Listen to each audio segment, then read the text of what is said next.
Eh bien, j'espère que vous êtes tous bien installés.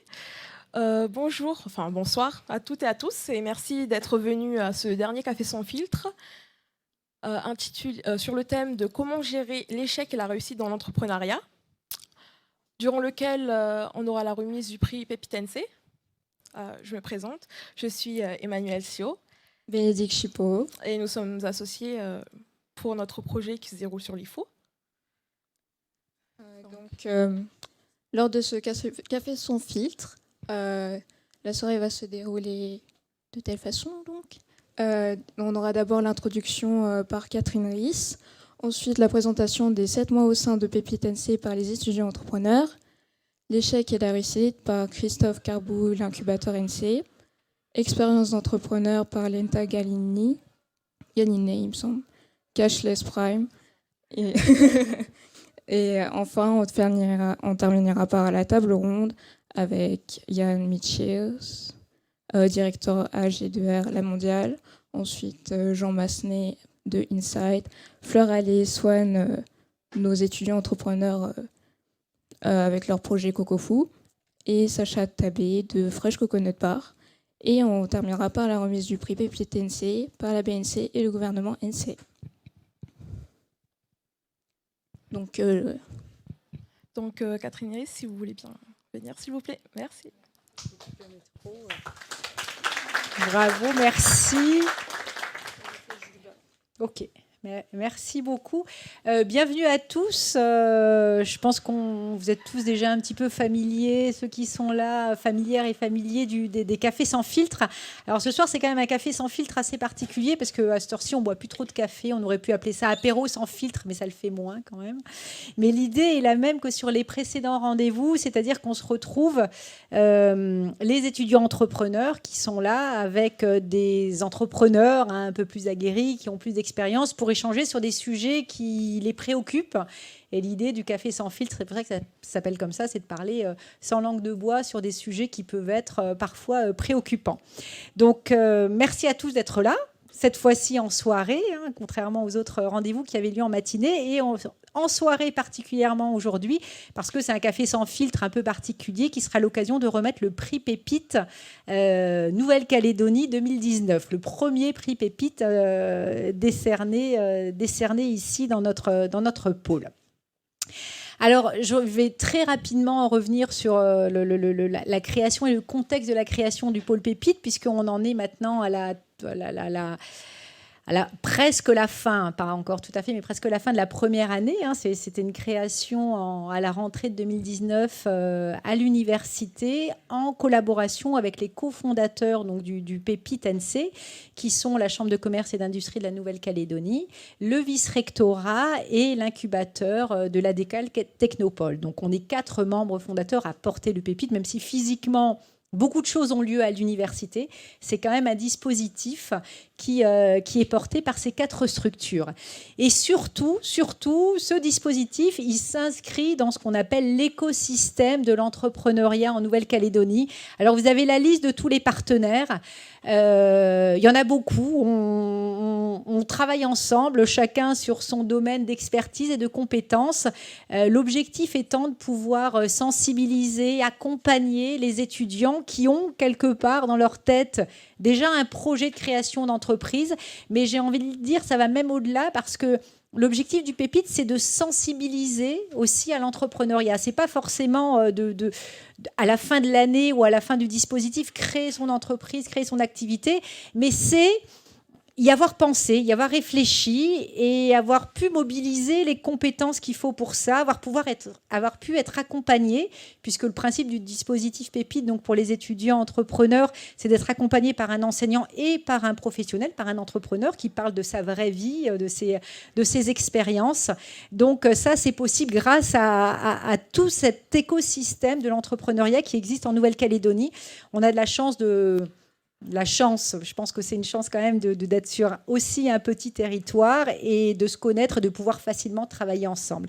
Donc un grand merci à tous nos partenaires qui ont accompagné nos étudiants, qui accompagnent le dispositif depuis sa création.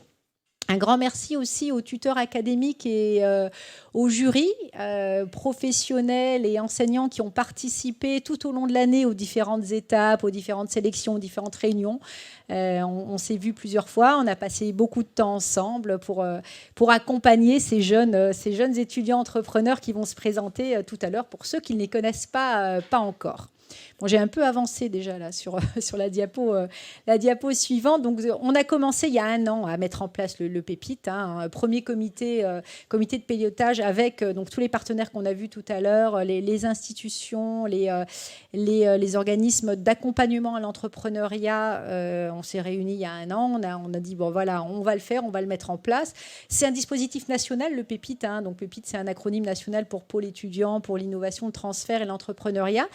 Le Pépite NC est le 30e Pépite qui a été créé. Depuis, on a eu un 31e à Mayotte. Donc, on fait partie des derniers pépites créés. C'est un dispositif qui est accompagné par le ministère de l'Enseignement supérieur, de la Recherche et de l'Innovation et qui permet donc d'offrir ce statut d'étudiant entrepreneur à des étudiants, quelle que soit leur formation. Et je pense que c'est ça aussi qui fait la richesse du Pépite. Et puis, vous le verrez dans la présentation des projets, la richesse des échanges. On est sur tout domaine d'études confondues. On a même des étudiants qui ont fini leurs études et qui viennent dans le dispositif parce qu'au-delà de leurs études, une fois qu'ils ont fini, ils ont ce projet de création d'entreprise. Donc, on est sur beaucoup de disciplines différentes. On a des étudiants qui sont en lettres, en commerce, en informatique, voilà, il y a beaucoup d'autres domaines qui viennent du vice-rectorat, des élèves de BTS, qui viennent de la CCI, qui viennent de l'université. Donc c'est ça aussi, je pense, qui rend ça assez chouette. Et on a eu une belle diversité dans les profils des étudiants qui se sont inscrits cette année dans le dispositif.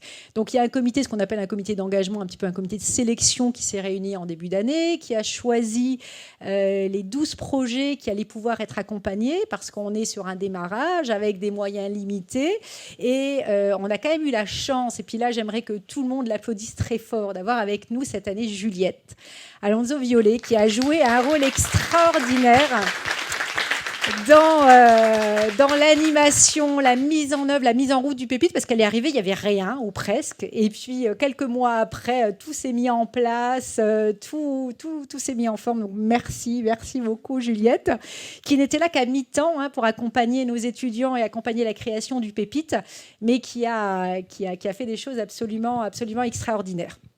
Alors, on espère pour l'année prochaine, j'anticipe déjà un petit peu, pouvoir avoir quelqu'un qui nous accompagnera à plein temps et donc pouvoir accompagner plus de projets. Mais là, ça va dépendre évidemment du soutien et de l'accompagnement qu'on pourra avoir sur la prochaine promotion. Voilà, avec l'objectif 2020 qui est toujours le même, accompagner des étudiants, stimuler, sensibiliser à l'entrepreneuriat avec des outils un peu différents qui sont créés au cours de l'année et notamment grâce à la réalisation d'une vidéo avec des financements qu'on a obtenus de l'AUF, l'Agence universitaire de la francophonie. L'idée, c'est de faire une vidéo un peu standardisée qu'on va pouvoir ensuite faire circuler, notamment dans les lycées, puisqu'évidemment, la sensibilisation à l'entrepreneuriat, ça commence très tôt. Et donc, utiliser cet outil pour communiquer.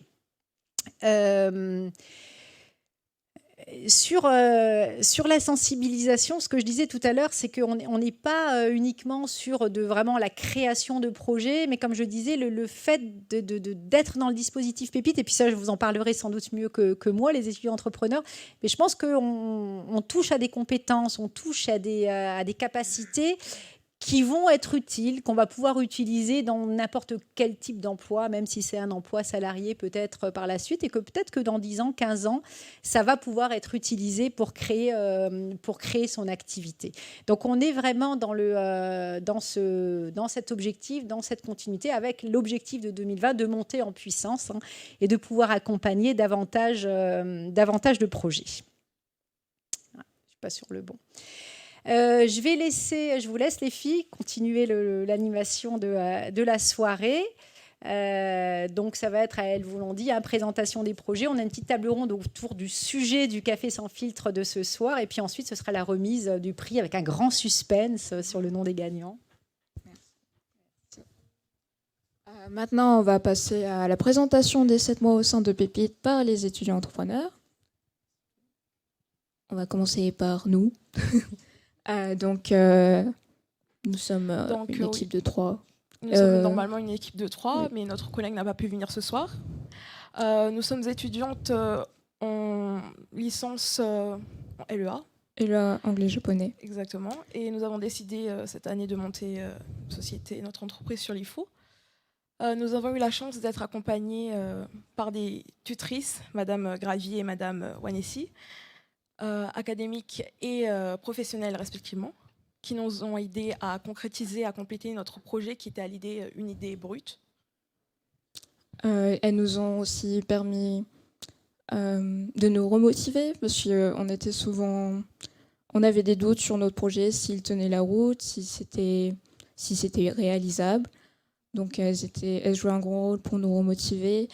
Ensuite, si on avait des questions, surtout au début de l'année, on avait beaucoup de questions. Elles étaient là pour répondre à ces questions et nous guider, parce qu'on était très perdus au début d'année.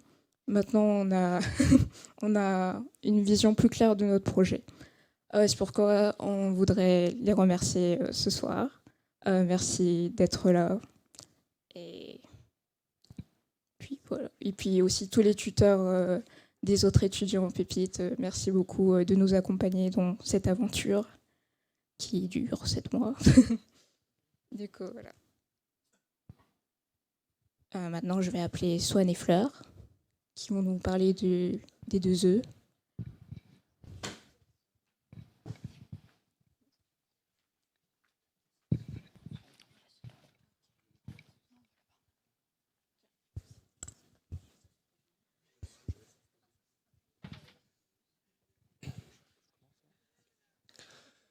Donc, comme elle vous l'a dit, voilà, je m'appelle Swan Carré, je suis étudiant Pépite et Fleur Allais.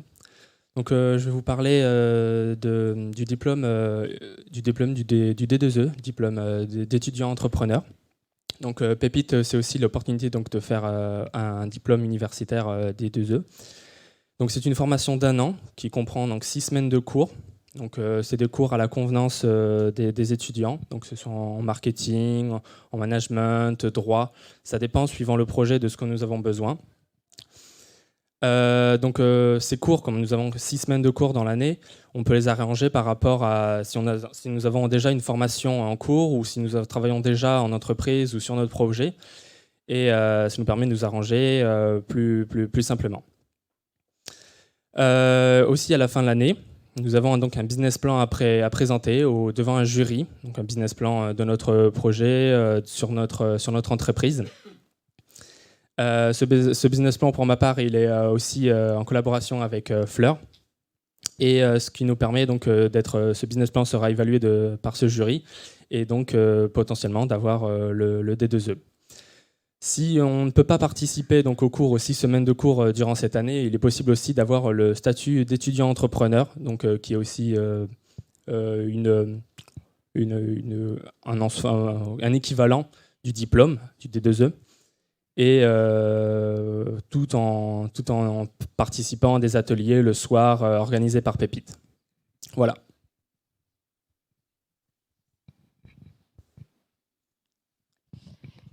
Et Pépite, c'est aussi la chance de pouvoir remplacer son projet tutoré de pouvoir remplacer son projet tutoré ou son stage par son projet Pépite. Et c'est ce que moi j'ai fait. En fait, j'étais étudiante en DUT cette année. Et on a un projet qui est en fait une commande d'un client sur lequel on doit travailler en équipe de 4 toute l'année. Et j'ai pu remplacer celui-ci par mon projet, ce qui a été vraiment très bénéfique pour nous. Parce qu'en fait, en DUT, on a des emplois du temps très chargés et ces 4 heures qui étaient consacrées normalement au projet tutoré, j'ai pu être sûre de les passer chaque semaine sur mon projet et c'est ce qui nous a permis d'avancer autant. On peut aussi remplacer son stage, moi j'ai choisi de ne pas le faire et j'ai eu vraiment énormément de chance par rapport à l'équipe pédagogique de l'IUT qui m'a laissé en fait travailler sur tous les projets qui pouvaient se rapporter à mon projet Pépite. J'ai pu travailler sur mon projet Pépite en fait, j'ai pu créer l'identité visuelle de notre entreprise. J'ai pu aussi participer au salon Diginova pour avoir notre premier contact en fait, avec le public. Donc on a vraiment eu énormément de chance de ce côté-là. Et les équipes pédagogiques, de manière générale, font vraiment l'effort de comprendre notre projet d'entrepreneuriat et de nous laisser nous exprimer là-dedans.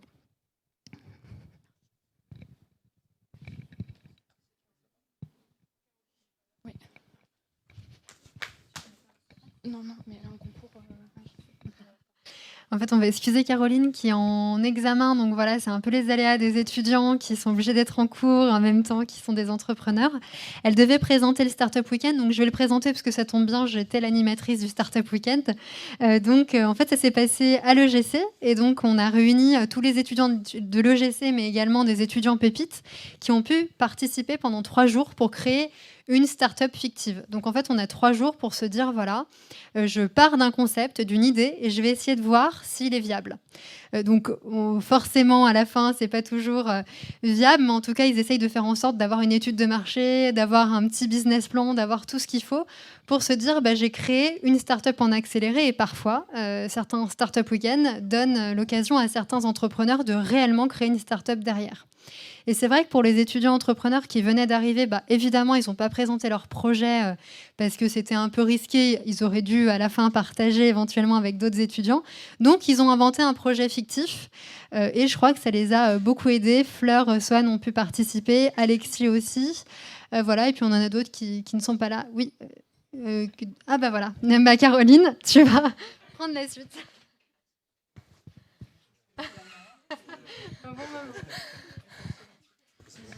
Bonsoir. Pardon ? Ouais. Être entrepreneur. Donc, on a pu participer au Startup Weekend grâce à Juliette. Je la remercie infiniment encore aujourd'hui parce que c'était un événement auquel je rêvais de participer. Grâce à Pépite, ça s'est concrétisé. On a pu, en un week-end, réaliser des entreprises fictives. Ça a été un boulot monstre. Le week-end a été fort en émotion. Et personnellement, ça m'a permis de réaliser tout le travail qu'il faut effectuer en amont avant de créer son entreprise pour qu'elle prenne un bon envol, mais aussi pour qu'elle se maintienne dans l'avenir et qu'on ait du coup une entreprise qui prospère. Donc ça a été un week-end très riche, très tendu, mais avec une ambiance extraordinaire et avec des élèves de l'EGC très compétents. Merci.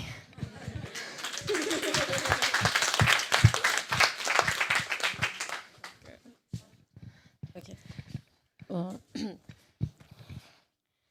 Bonsoir à tous. Je m'appelle Margie Adjuniop et mon sujet c'est de concilier les études et l'entrepreneuriat. Peut-être que vous m'avez déjà tous vu au TEDx 2017 sur mon projet qui était le charbon vert, la revalorisation de la biomasse ici en Nouvelle-Calédonie. Et en fait, gros rebondissement, j'ai repris mes études cette année. Je suis en alternance en 3e année de licence professionnelle en instrumentation, contrôle qualité et les métiers de la mesure. Et je vais vous dire un peu mon parcours durant cette année. C'est très difficile d'être étudiante et de se lancer dans l'entrepreneuriat parce qu'il y a des avantages et des inconvénients. Les avantages, c'est les ateliers que Pépite, d'ailleurs, merci Juliette et merci à tous les fondateurs. C'est une chance, en fait. En vrai, c'est trop une chance de participer et d'être dans le pôle Pépite parce qu'on a des consultants, on a des gens qui sont experts, qui viennent nous donner des ateliers, qui se déplacent le soir. Et du coup, pareil, moi, je suis en licence professionnelle, donc c'est des consultants aussi qui viennent nous donner des cours. À chaque fois, on termine les cours à 18h, donc il faut aller à l'atelier jusqu'à 19h, donc je rate à peu près 1 heure. Mais ce sont des avantages et des inconvénients que j'ai choisi de faire cette année. Ensuite de ça, j'ai tout noté sur mes notes. Franchement, c'est une chance. C'est aussi la leçon que j'ai apprise cette année, c'est de jamais s'éloigner de son objectif en faisant des petites actions qui ont toujours un rapport avec votre projet. Par exemple, moi, dans 3 semaines, je présente mon projet tutoré de ma licence professionnelle, qui est bien sûr encore sur le charbon vert. Et ouais. Et du coup, en fait, j'ai fait un partenariat avec les premières STUDD du lycée de Pointe-Boute. Donc, par mes propres moyens, c'est un choix encore. J'ai choisi de partager mes connaissances, mais pas que ici sur Nouméa, mais d'aller dans le Nord. Du coup, j'ai monté le projet et mardi prochain, les premières STI2D, ils vont présenter le charbon vert à la fête de la science là au collège de Payamboué à Pointe-Boute. Et du coup, on a monté le projet ensemble, on est reparti de rien. les élèves ont construit eux-mêmes tout leur matos pour les étapes de la fabrication du biochar. Et c'est de là que je voulais en venir, de jamais lâcher son objectif de vue. Puis moi, personnellement, Pépite m'a ouvert les yeux sur ouais, c'est cool d'être entrepreneur, mais non, en fait, il y a trop de taf, de ouf. c'est trop délire. Il y a vraiment du taf. Il y a waouh, comptabilité. Merci encore pour les ateliers, même si j'étais pas là et tout, mais c'est net. Je croyais trop, en fait. Faut arrêter de lire des citations, mais voilà, ça nous encourage aussi. Hein. Ensuite de ça, je veux aussi partager le fait de gérer son temps. Avant ça, je ne savais pas gérer mon temps du tout. Quand j'ai fait mon TEDx en 2017, j'ai été en CDD, j'étais à mi-temps, je travaillais et tout. Mais c'est autre chose quand tu es étudiante. Donc, en plus de ça, quand tu es en alternance, je suis encore en alternance chez Vallée. Et du coup, il faut gérer son temps entre les devoirs, les soutenances, les rapports, les TP, les TD, les ateliers. Et c'est encore un choix, il faut l'assumer, je l'assume. Enfin, je suis vraiment contente de côtoyer tout la petite bande de pépites. En plus, on est la première promo et tout. Donc, c'est vraiment enfin, c'est un honneur, c'est un honneur. Et puis, en tout cas, je voulais terminer avec un petit mot d'encouragement. Moi, je suis encore... cette année, on m'a élue ambassadrice pour les JDD, les Jeunes du Développement Durable. Donc, aussi, à côté de ça, concilier les études, l'entrepreneuriat, les projets. Je fais partie de la communauté TEDx. On m'a appelée pour essayer d'encourager les prochains TEDx speakers pour les années à venir. Et voilà, c'est juste un mot d'encouragement, de ne pas lâcher l'objectif, même si, personnellement, moi, je n'ai pas participé au prix Pépite parce que, voilà, je n'avais pas trop le temps. Mais le fait aussi de concilier les études et l'entrepreneuriat, ton projet, il évolue, ça te donne plusieurs visions par rapport à ce que toi, tu es, ta personnalité, et de ce que ton profil, il t'offre. Et puis voilà, merci à tous. Merci. Bonsoir. Pépite, c'est aussi des ateliers, des ateliers du soir avec le vice-rectorat, où l'on a vu du marketing, après on a fait une étude de marché, un business plan, des ateliers aussi de relations commerciales. Non, pardon, ça marche pas bien. Si, ok. Pareil. Et donc des ateliers juridiques aussi. Donc tous ces ateliers nous ont permis d'avancer bien dans notre projet. Dans tout ce qui n'était pas de notre domaine de base, pour certains. On a aussi on a participé à un atelier avec l'initiative NC. Un atelier, donc, comment il s'appelle ? J'ai perdu le nom. Posture entrepreneuriale, pardon. Où on a mis en lumière un peu nos compétences, dans quel domaine on était à l'aise. On a aussi accès à des ateliers avec la CCI, destinés aux chefs d'entreprise. Donc on a accès gratuitement. Et récemment, 3 d'entre nous ont participé à un atelier créativité, où on a appris à mettre en commun nos idées, les méthodes pour y arriver, et ainsi briser un peu les barrières qu'on se fixe parfois, et pour pouvoir exprimer notre créativité à 100%. Voilà. Merci. Merci.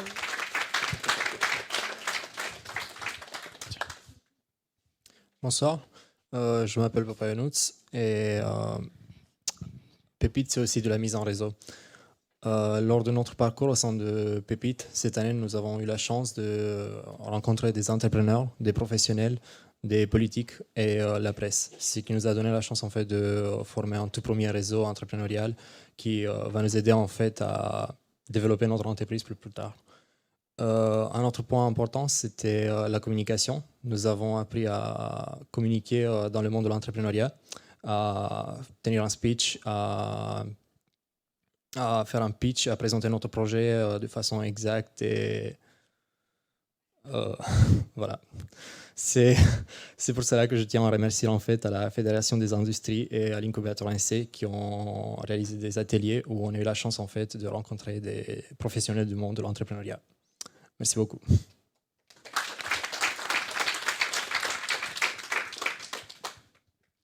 Bonsoir. Du coup, Pépite, c'est aussi des concours.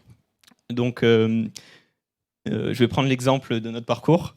On est arrivé en début d'année avec une idée en tête. Et cette idée, on a dû déjà la présenter devant un premier jury composé de tous ces organismes majeurs dans l'entrepreneuriat, qui est l'université, la CCI, l'incubateur, tous ceux qui sont là. Donc ça, voilà, c'était notre premier concours, vraiment très stressant. Après, en milieu d'année, on a eu on a eu la possibilité de présenter le prix Pépite national. Et encore une fois, beaucoup de stress, beaucoup de travail. Mais pour en revenir aux avantages, pour tous ces concours, ça nous a permis de présenter notre projet, pouvoir le soumettre, pouvoir l'évaluer, pour avoir un retour de professionnels, d'experts. Et aussi acquérir une certaine aisance à l'oral. Parce que, par exemple, vous m'aurez demandé de présenter quelque chose à 70 personnes en début d'année, c'était pas la peine. Bon, je suis d'accord qu'il y a des progrès à faire encore, mais... Et enfin, je rejoins aussi la mise en réseau. Vu qu'on est en contact avec des entrepreneurs, des professionnels, voilà, on étend notre réseau de contacts. Voilà, c'est à peu près tout sur les concours.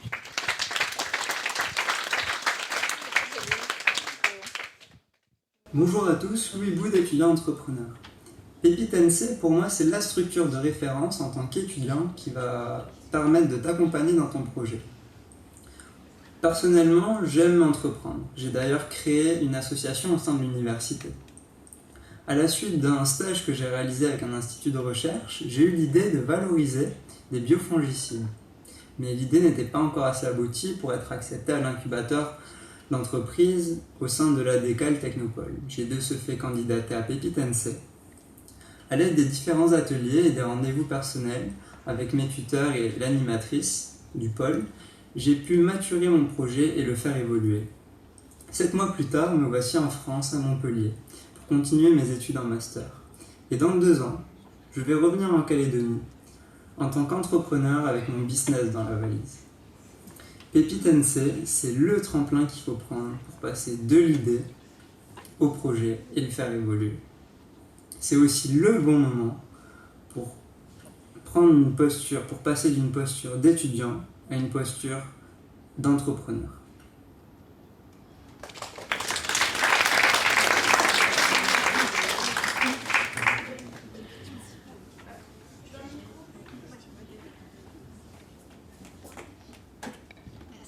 Donc Thibaut n'a pas pu venir non plus, donc je vais passer rapidement sur sa slide parce que Catherine en a déjà parlé tout à l'heure. Donc merci aux membres fondateurs parce que c'est eux qui font en sorte que tous ces événements se passent. Donc le vice-rectorat qui nous a donné donc tous les ateliers dont parlait Alexis, la CCI qui aide en fait les entrepreneurs dès qu'ils ont un problème, soit des rencontres avec des juristes, des avocats, mais également le Startup Weekend.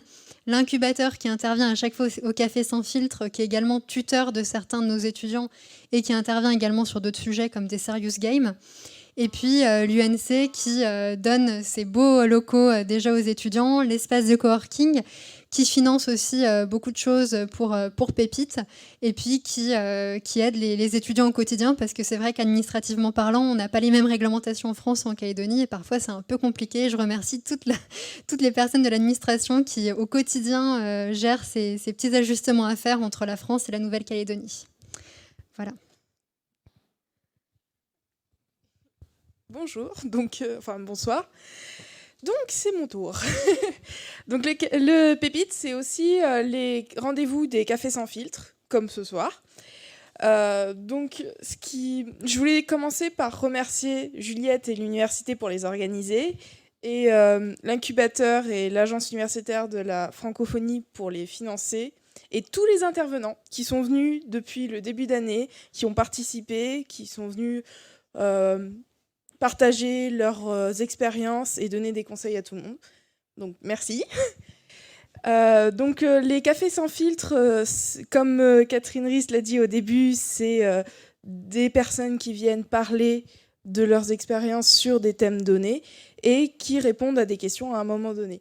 Et c'est là où c'est très intéressant, participer autant pour les animateurs, enfin les animateurs, et pour les personnes qui viennent assister au Café Sans Filtre, c'est que ça permet de partager, je vais y arriver, désolée. Ça permet en fait de partager des expériences. Les gens qui arrivent et qui se posent des questions, qui se disent avec qui je devrais plutôt m'associer pour faire mon projet ou ce genre de choses, ils ont eu la possibilité de venir et de poser des questions, mais avant ça, d'avoir des présentations qui répondaient sans doute déjà à leurs questions. Donc, quand je pense Café Sans Filtre, je pense surtout donc le partage de toutes ces connaissances, ces expériences et ces conseils, mais aussi aux rencontres. Parce que quand on vient au Café Sans Filtre, on rencontre des professionnels, on rencontre des entrepreneurs, des futurs entrepreneurs, des personnes qui sont juste là par curiosité. Et ça permet donc de rencontrer des gens, de se créer un réseau et de pouvoir plus tard, désolée, je me déconcentre facilement, de pouvoir plus tard avoir un réseau qui permettra de sans doute aller au-delà de juste l'idée de notre projet et pouvoir le mettre en place. Voilà, merci.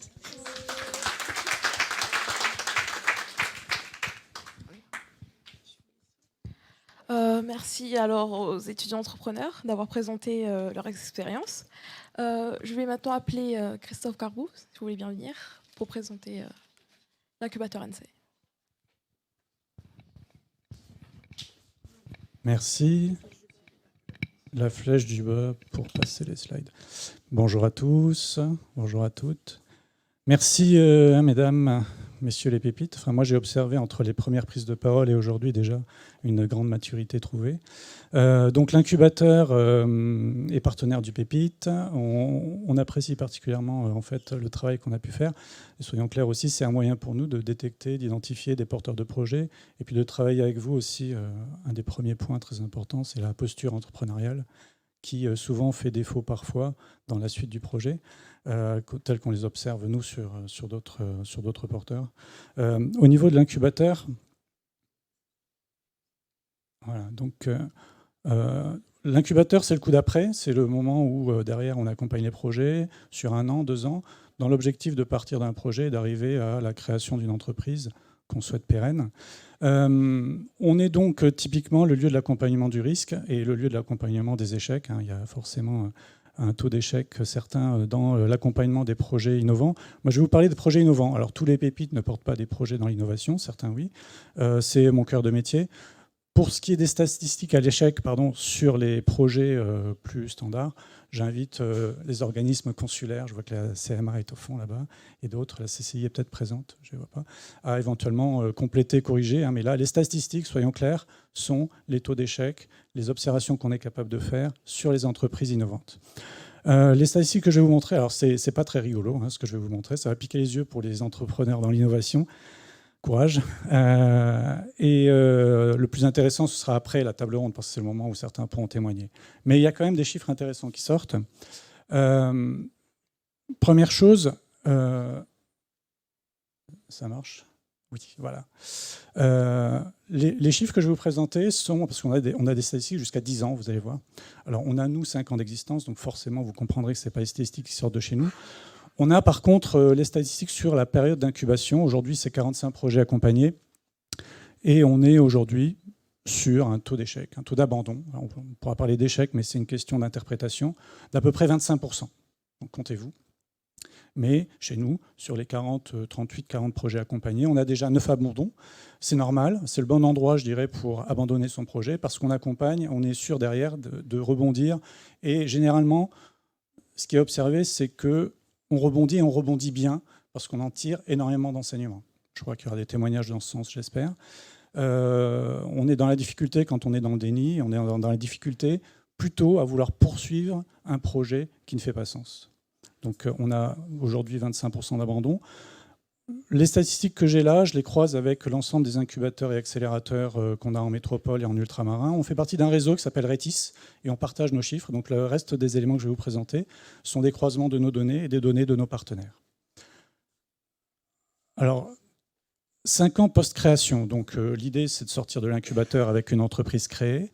5 ans après, ça y est, on a le camembert qui commence déjà à décroître. On rajoute ici à peu près 14 ou 15% d'arrêts de projets. Donc, on a les abandons pendant la phase d'incubation, les arrêts, et puis il y a ceux qui poursuivent. On va les voir après. Voilà le bilan à 10 ans quand même. Hein? Voilà. Alors, voilà, c'est ce élément-là qui est intéressant. Donc là, vous retrouvez forcément ceux qui ont été abandonnés, c'est toujours les mêmes. Les arrêts, ça a un petit peu augmenté, hein, ça a doublé en fait. On passe de 14 à 28% de projets abandonnés. Ici, vous avez les succès. Alors, on va peut-être revenir sur le critère de succès. Qu'est-ce qu'un succès? Parce que le problème d'un succès, c'est jusqu'au moment où on est à l'échec. Puisque là, dans le projet d'une entreprise, pas vrai, on est toujours susceptible à un moment donné de se retrouver en situation d'échec. Donc un succès n'est jamais absolu et définitif. Le succès, il est simple, hein, il est estimé de la manière suivante. On est au succès suivant nos critères quand on remplit les objectifs de son projet professionnel et de son business model et de son business plan. On s'est donné une projection, on l'atteint, on le dépasse, on est au succès. Et puis on a toute une série de projets là qui sont en survie. Certains s'y reconnaîtront peut-être, ou ont connu des porteurs de projets qui étaient dans cette configuration-là, ou des entreprises qui sont dans cette configuration-là. C'est assez fréquent dans l'innovation. Les optimistes diront que ce sont des projets qui ont un succès différé, ils sont en phase encore de post-amorçage. Il y a des termes assez scientifiques pour dénommer ça. Les esprits chagrins les appellent les projets en perpétuelle agonie. Et ce sont des projets qu'on rencontre assez souvent et qui finalement survivent, mais n'atteignent pas leurs objectifs. Et c'est une part quand même non négligeable des projets qu'on accompagne. Si vous avez des questions, n'hésitez pas. Alors, quand on regarde l'analyse des échecs là, qu'on a, on a 4 critères, en fait, on les classe suivant 4 critères. Il y a un critère qui est lié à finalement le défaut sur le produit ou le service, c'est-à-dire que finalement le produit ou le service que l'on souhaitait déployer n'est pas atteignable, ou on n'a réussi pas à atteindre les performances attendues. Il y a le défaut au marché, c'est-à-dire qu'on a réussi à faire son produit, son service, mais on se rend compte que l'attraction commerciale n'est pas là, c'est-à-dire qu'on ne réussit pas à trouver son segment de marché. Le 3e critère, vous le verrez, c'est problématique juridique et financière. Et le dernier critère, c'est l'équipe. Problème sur l'équipe. Alors, à votre avis, où se trouve le maximum de raisons sur l'échec? Est-ce que vous avez une idée? Sur les pépites? Vous ne savez pas? Voilà, c'est l'équipe. 70%. 70% de raisons de l'échec, c'est l'équipe. Notre métier est d'accompagner les équipes. On l'observe au quotidien, au sein de l'incubateur, de l'accélérateur. À chaque fois qu'il y a des processus d'échec, c'est l'équipe. Alors l'équipe, c'est vaste. Hein. On a des porteurs de projets seuls et qui accompagnent seul le projet. Alors on va me dire, mais c'est quoi le problème dans l'équipe? En général, ça peut être un épuisement. Porteur de projet qui s'épuise ou qui ne réussit pas à trouver ses associés, qui à un moment donné trouve ses limites à titre personnel pour couvrir tous les métiers attendus autour de l'entrepreneuriat, autour de leur projet. Et quand on a une équipe constituée, alors là, en général, c'est la dissension, l'explosion de l'équipe, c'est les fâcheries, c'est à un moment donné les différentiels de point de vue sur les perspectives du projet. Alors certains acteurs disent que ce n'est pas 70%, c'est 80%, parce que quand on creuse ici, là, le juridique et le financier, voilà, tu as compris. Derrière le financier, à un moment donné, quand on doit aller lever des fonds, aller chercher et convaincre un banquier, souvent il dit non, mais il dit non à cause de l'équipe. Voilà. Et donc on peut facilement... Donc là, vous avez, j'ai pas le détail, enfin là j'ai 5, 10, 15, 70, mais là, vous pouvez facilement mettre des 10, des 15 ici. Donc on est bien sûr que 70 à 80% des raisons d'échec sur les projets liés à une défection de l'équipe. Voilà, c'était les chiffres que je souhaitais donner en introduction pour présenter un peu la photographie du dispositif, des réalités d'accompagnement. Les incubateurs ont aujourd'hui 20 ans d'existence, hein, donc on a des chiffres qui sont quand même bien densifiés, et ils sont à peu près tous, alors vous verrez, en fonction des sources, ça va varier plus ou moins 10% par là ou par là, mais c'est les grandes tendances que l'on observe partout, et c'est les tendances qu'on observe ici, au sein de l'incubateur de la Nouvelle-Calédonie. Voilà, merci à vous.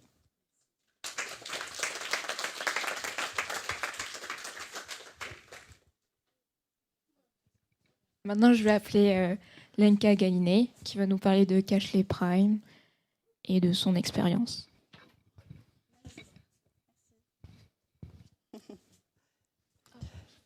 Bonsoir à tous.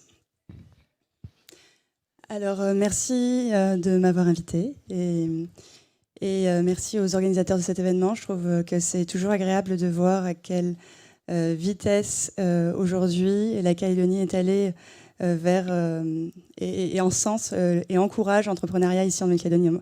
Moi, à l'époque, quand je suis partie comme vous, en fait. En tant que calédonienne, j'ai donc fait mon collège à Pointe-Boute, mon lycée à Nouméa, et puis j'ai fait ma fac de lettres à Aix-en-Provence. Ensuite, mon école de journalisme à Paris. Je suis sortie majeure de promo, j'ai bossé pour BFM Business, pour France Télévisions, et j'ai monté ma première boîte juste après. Donc j'avais 27 ans. Et quand j'ai monté ma première société, qui s'appelle Slash, eh bien, on est tout excité. On est tout excité, c'est la première fois, il y a plein de premières fois. Comme toutes les premières fois, il y a des surprises, des bonnes comme des mauvaises. J'ai eu la chance de savoir exactement ce que je voulais. Je voulais monétiser la vidéo en ligne. Je voulais qu'on puisse acheter ce que l'on voit dans une vidéo. Donc, l'idée, c'était on a tous rêvé en regardant la télé un jour, de dire tiens, je veux absolument la robe de Jennifer dans The Voice. Peut-être pas la robe de Jennifer ou peut-être que c'est la veste de Mika, mais en tout cas, on s'est dit j'ai trop envie d'acheter tout de suite. Donc on a travaillé là-dessus. On a travaillé sur l'achat spontané, l'achat en temps réel, et ça allait très vite en fait après ça. Donc moi l'idée est née à un barbecue. J'avais un verre de vin. Vous allez voir que mes deux idées ont ce point commun là, je pense que c'est la Calédonie aussi. Et donc j'ai commencé à écrire l'idée, donc le business model, comment est-ce que l'argent rentre, comment est-ce que l'argent part, la plateforme B2B, B2C, et comment est-ce qu'on va chercher des fonds. Donc il y a plusieurs et comme j'ai débarqué un peu avant la French Tech, donc il n'y avait pas encore vraiment tout ce cadre et cet écosystème, eh bien, on est sur LinkedIn, on se demande quels sont les fonds, où est-ce qu'on peut aller chercher, comment est-ce qu'on peut faire naître cette idée-là, parce qu'une idée, j'ai très vite appris que ça ne vaut rien.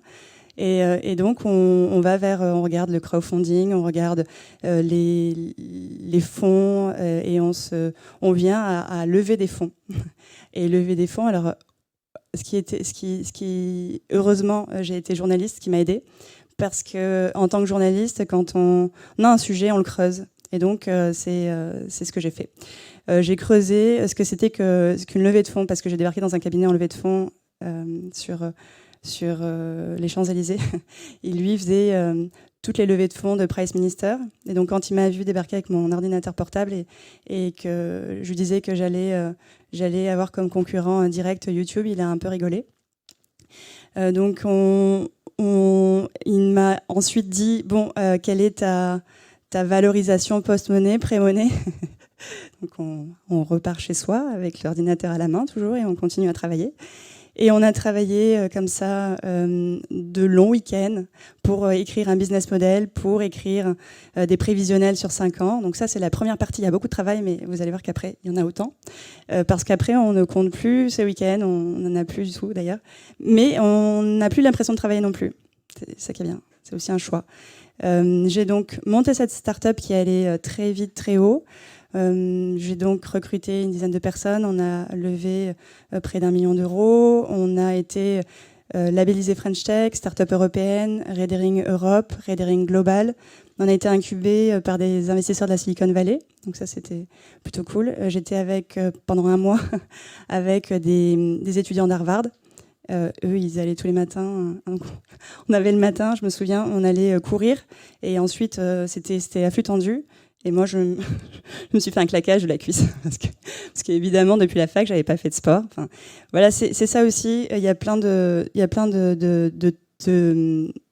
on m'a demandé de parler de l'échec et de la réussite. Mes 2 startups, elles brassent pas des milliards, du moins j'espère, pas encore. Mais il y a des réussites et des petits échecs dont je peux parler. Et alors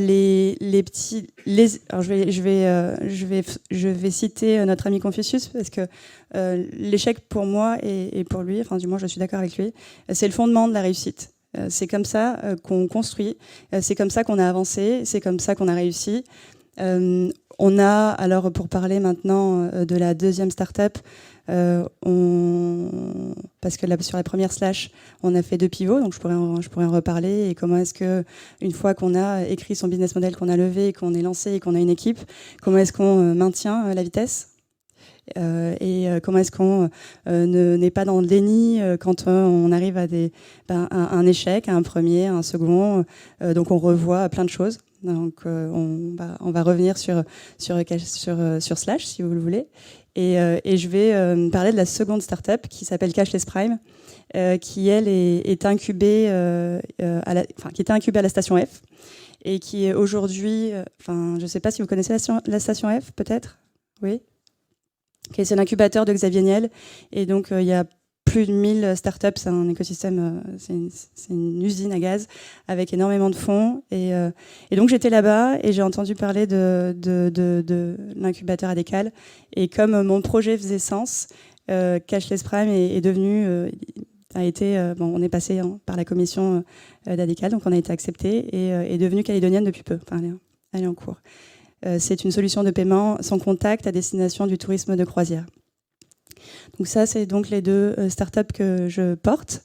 Il y en a une, vous allez me dire, une c'est déjà suffisant. Il y en a une, c'est de la R&D, donc principalement. Donc on travaille encore sur ce business model-là qui est de monétiser la vidéo en ligne. Et en parallèle, je suis à 70% maintenant sur Cashless Prime. Voilà. Est-ce que maintenant, ce que je vous propose, peut-être pour que ce soit un peu plus interactif, parce que je ne vais pas vous raconter ma vie, mon œuvre, mais est-ce que vous avez des questions? Comme ça, je peux intervenir directement sur l'échec, sur des moments T de la vie de la société, d'une des 2 sociétés, ou des questions plus globales. Comme ça, c'est plus simple. Ça vous va? Commence par leur dire si tu gagnes ta vie. Non. Non, oui et non. Ça dépend en définition de gagner sa vie. Est-ce que alors il y a, je pense que c'est intrinsèquement lié à ce qu'on se fait, l'image de ce qu'on se fait d'un entrepreneur qui a été véhiculé par Mark Zuckerberg. Donc on fait partie des gammas. Donc j'ai pas 1 milliard d'euros sur mon compte, mais je vis. C'est des choses à créer lorsqu'on fait son business model, lorsqu'on prévoit les coûts, les rentrées. Ça fait partie de ce qu'on doit prévoir. Est-ce que j'ai répondu à votre question? Vous voulez un aperçu de mon compte bancaire?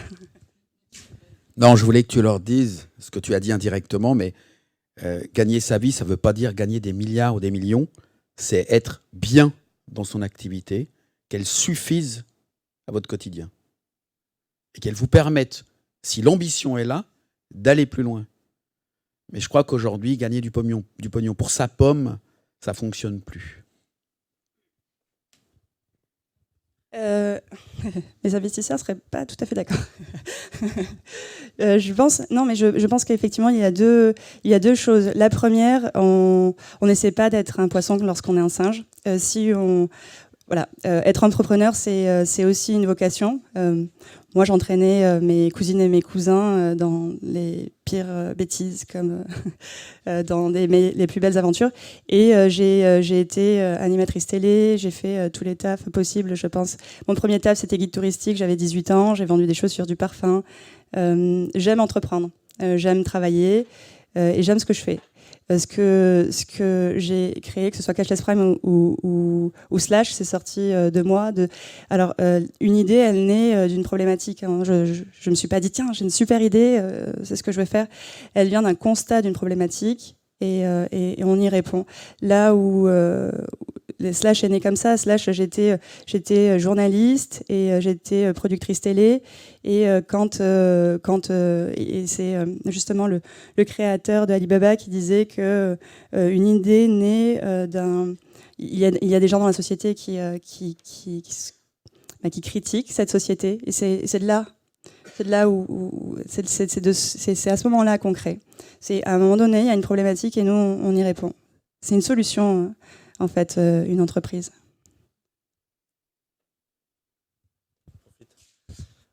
Moi j'avais une question qui est donc tu parles des deux startups, la première en l'occurrence, donc moi j'aimerais bien comprendre ou mieux comprendre comment avec une levée de fonds d'1 million d'euros, une idée qui semble géniale et avec un concurrent qui s'identifie comme étant YouTube, on arrive à couler du coup, à ne pas réussir à aller jusqu'au bout ou à ne pas maintenir le cap.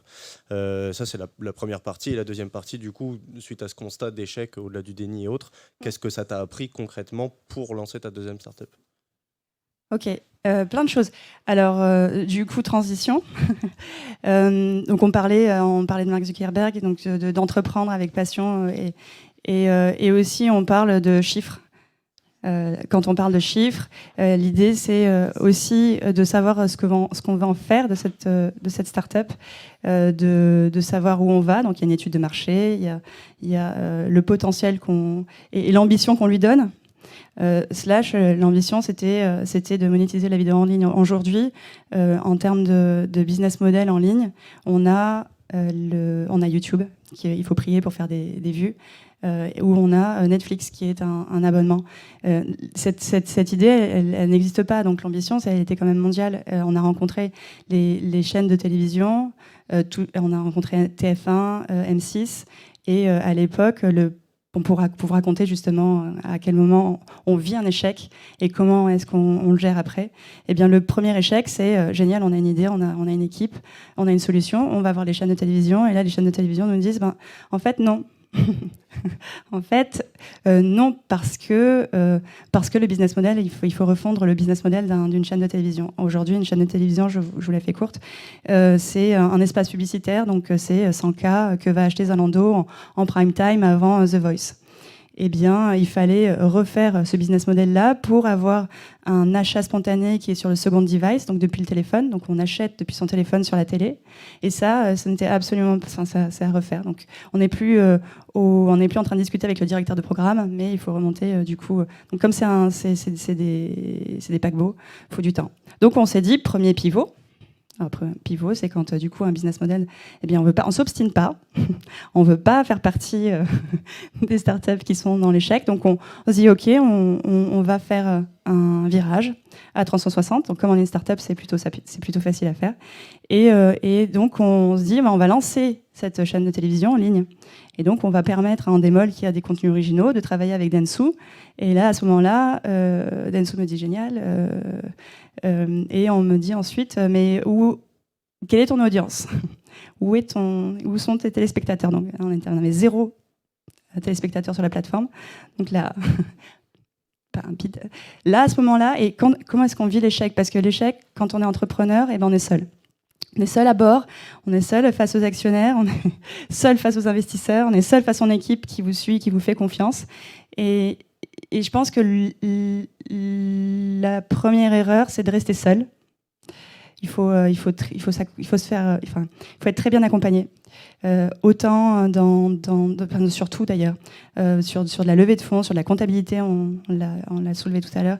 Un organisme bancaire aussi, c'est des personnes qui vont vous accompagner tout le long. On fait partie du pôle d'innovation de la BNP Paribas.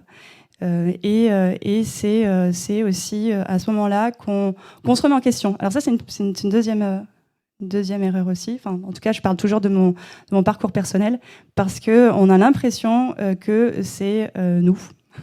On remet l'échec sur soi, alors que pas du tout. Il faut réussir à gérer l'échec en se disant, parce que moi je me suis demandé, alors est-ce que je suis vraiment entrepreneur? Est-ce que j'ai assez bossé? Est-ce qu'on n'a pas fait une erreur quelque part? Est-ce que c'est vraiment une bonne idée? Au bout d'un moment, il y a ça. Donc je suis remontée. C'est à ce moment-là d'ailleurs que je vous ai raconté l'histoire de mes cousines et de mes cousins que j'emmenais à ce moment-là, qu'on se dit, ok, non, t'es entrepreneur depuis un moment, t'aimes entreprendre. Et donc c'est un peu comme un film américain. On remonte à ce moment-là, on remonte à cheval, et puis on continue. Donc à ce moment-là, je remercie une bonne partie de l'équipe. Et on a fait donc le deuxième pivot. On a dit, OK, ben on va aller développer la technologie là où il y a une audience. Donc on a développé la technologie sur YouTube. On a fait un POC il n'y a pas très longtemps. Il est probant. On fait un quart du chiffre d'affaires d'un TF1 téléshopping. Et c'est en cours encore. On est encore en train de travailler. Donc ça, c'est toujours en process. Je vous remercie pour votre intervention, Lenka, et votre retour. Merci beaucoup.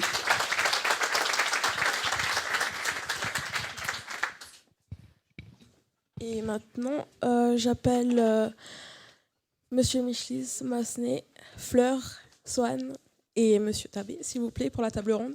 Merci.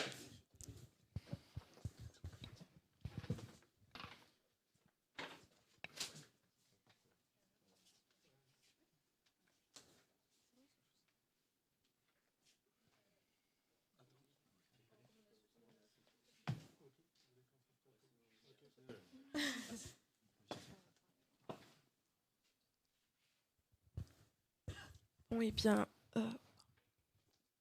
On aimerait donc avoir votre retour sur le thème de ce café sans filtre, comment gérer l'échec et la réussite.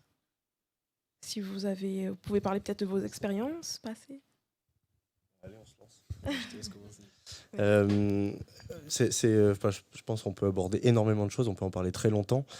Pour le coup, me concernant, j'ai une expérience qui est particulière, c'est-à-dire que je suis un entrepreneur, mais un faux entrepreneur. Je vais être le vilain petit canard, le mauvais exemple. Je ne suis pas tout seul, en fait. J'ai les mêmes problématiques ou des problématiques similaires, mais je ne suis pas tout seul. Il y a un téléphone qui tourne, je crois. Puisque au final, je suis intégré, je utilisais des mots vulgaires, incubé, mais on va dire intégré dans une entreprise, dans un groupe d'entreprises. Donc, ce qui me permet, in fine, d'avoir des facilités. Il y a vraiment des plus et des moins. Je crois que vous avez eu une intervention là, de mon directeur général, en l'occurrence de la CIPAC, où il y a énormément de plus, d'avantages. Donc, finalement, on est tous ensemble, on avance ensemble, on a un support qui est interne, notamment administratif, etc. Ça demande énormément de temps. Je l'apprends de plus en plus, en essayant de m'émanciper, n'est-ce pas ? Mais effectivement, il y a aussi des inconvénients. Il y a des inconvénients parce qu'on doit convaincre déjà son niveau avant d'aller plus loin, parce qu'on doit se conforter à des règles qui ne vont pas forcément dans le sens d'une start-up, parce qu'on appartient quand même à un groupe. Donc le côté paquebot, on doit le vivre aussi malheureusement là, en interne sur certains cas. Mais voilà, c'est une expérience qui est particulière. Et ça peut faire partie des échecs ou des réussites. C'est-à-dire que finalement, on peut y trouver un échec quand on trouve un manque de temps ou de capacité à débloquer du temps pour répondre à un projet, un appel d'offres, etc. En se disant, mais la dernière semaine, la moitié de mon temps, je l'ai passé à faire de l'administratif interne. D'un autre côté, si je n'avais pas cet administratif interne, est-ce que je serais encore vivant, etc. Donc il y a des plus et des moins. Et concernant la pure activité d'Insight, qui est une start-up spécialisée dans l'observation de la Terre, dans l'imagerie satellite notamment, je dirais que le plus gros aspect au niveau échec, c'est la concurrence au final, puisqu'on est arrivé sur le marché à l'époque, et en toute transparence, il y avait un concurrent principal qui a plus de 10 ans d'existence sur le territoire, donc c'est vraiment, vraiment compliqué de s'insérer là-dedans. Et effectivement, c'est du démarchage, c'est des discussions, c'est du lobbying, c'est des marchés dans lesquels on met énormément d'énergie. Et je pense que le premier échec qu'on m'avait déjà essayé, on avait essayé d'initier à l'apprendre et à que ça m'affecte le moins possible, c'est perdre un appel d'offres. Quand on a une consultation ou un appel d'offres qui est structurant pour nous, avec quelques millions à la clé, qui va nous permettre de voir large dans les 6 prochains mois, quand on le perd, ça fait mal en fait. Ça fait mal, et puis effectivement, la capacité de remise en question et surtout de rebondir n'est pas évidente. Il faut pas dire que c'est que de sa faute, mais il faut se le dire aussi, parce que si on se le dit pas, il n'y a pas cette capacité de remise en question et d'améliorer ce qui doit l'être, ce qui peut l'être, ce qui doit l'être. Et il y a aussi le fait d'accepter qu'il y a des facteurs qu'on ne peut pas contrôler. Il y a des facteurs comme le marché, comme les capacités qu'on a aujourd'hui, qu'on souhaiterait avoir demain, qu'on n'a pas encore, les clés de lecture finalement des décideurs, etc. Donc voilà, c'était un peu ma première intervention. Si vous avez des questions, n'hésitez pas. Alors moi, ça a été beaucoup plus simple. Moi, j'ai fait mes études, je fais un bref aperçu de mon parcours. J'ai fait mes études supérieures en France, et donc j'ai fait pas mal de stages à l'étranger. Dans tous mes stages, j'ai fait même tous mes stages dans des pays différents. Et je me suis rendu compte que des cocos, il y en avait dans quasiment tous les pays où j'ai été, même des pays où il n'y avait pas de cocotiers. Je me suis dit, comment dans mon pays, où il y a certainement plus de cocotiers que d'habitants, on ne vend pas des cocos frais, ou très peu. Je me suis dit, ok, je rentre vite à la maison et je me lance là-dedans seul. Donc déjà, d'avoir cette idée, d'avoir ce projet, déjà, je pense que quand on est entrepreneur, on le sait et que ça bout clairement en nous et on tient pas en place. Je pense que quand on est entrepreneur, on n'est pas un très bon salarié, je pense, parce qu'on est... on a envie d'être seul, on a envie que personne nous dise quoi faire, ou on a envie d'être vraiment seul, face à nos décisions. Donc voilà, premier succès, je pense, c'est déjà me lancer dans cette idée-là, d'en faire une idée à un projet. Donc trouver les fonds, parce que tout projet a besoin d'un minimum de fonds. Se lancer, trouver une filière d'approvisionnement qui n'existe pas, parce que des gens qui vendent des cocos, qui distribuent des cocos verts, il n'y en a pas. Donc trouver, se débrouiller pour avoir suffisamment de stock. Donc premier échec, c'était de me lancer clairement sans avoir de filière définie. Donc avoir une clientèle qui était demandeuse, mais pas d'avoir de stock et pas d'avoir de quoi répondre à cette demande-là, c'est super frustrant. Donc premier échec. Donc j'ai appris très vite à grimper au cocotier pour pouvoir me fournir comme un grand et devoir dépendre de personne. Mais je me suis vite rendu compte que vendre et aller chercher les cocos, c'était pas possible dans une journée de 24 heures. Donc j'ai doucement réussi à trouver même créer une filière de distribution de coco vert qui maintenant qui commence à être de plus en plus pérenne, donc qui me permet de pouvoir me développer, d'avoir plus de temps et donc me développer ailleurs, dans l'événementiel par exemple et tout ça. Petite anecdote en parlant d'échecs, j'ai acheté une machine qui prédécoupe les cocos, qui a représenté presque la moitié de mon investissement de base, qui est tombée et qui s'est éclatée. Donc ça remet pas mal en question l'avenir de la société, parce que là on se dit très clairement, ok, bon, la machine elle est morte, elle coûtait un bon paquet d'argent, qu'est-ce que je fais maintenant? Je partais pour aller travailler, je me dis bon, maintenant qu'est-ce que je fais? J'essaie d'ouvrir des cocos moi, mais c'était pour toute la partie distribution, restauration, hôtel et tout ça, j'avais besoin de cette machine là parce que c'est des gros volumes de coco. Donc là, comme disait Nka tout à l'heure, il faut remonter à cheval et se dire ok, bon, on va trouver d'autres solutions. On va voir si c'est réparable déjà. Et si ça ne l'est pas, on va y aller à l'huile de coude pour commencer, se refaire et pouvoir payer soit les réparations, soit une nouvelle machine. Donc c'est ce qui a été fait. Finalement, on a réussi à la réparer, à la sauver. Et elle fonctionne. Elle coupe des cocos, en tout cas. Et voilà. Donc c'est l'entrepreneuriat, c'est ça. C'est vrai, comme ils disaient, on pourrait en parler pendant des heures parce que c'est chaque jour des aventures, des succès et au contraire des échecs. Donc après le but, voilà, c'est de garder en tête, je pense, notre idée de base, rester fidèle à notre projet, à qui on est vraiment, parce que quoi qu'il en soit, un projet, c'est réellement une partie de nous et on le développe par rapport à notre caractère. Donc rester bien fidèle à nous-mêmes et à notre projet, à l'idée qu'on en avait. Pas trop, je pense, changer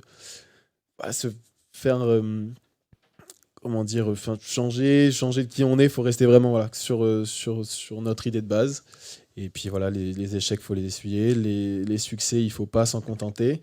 Et voilà, il faut se donner à fond, quoi. Donc, bon courage aux pépites.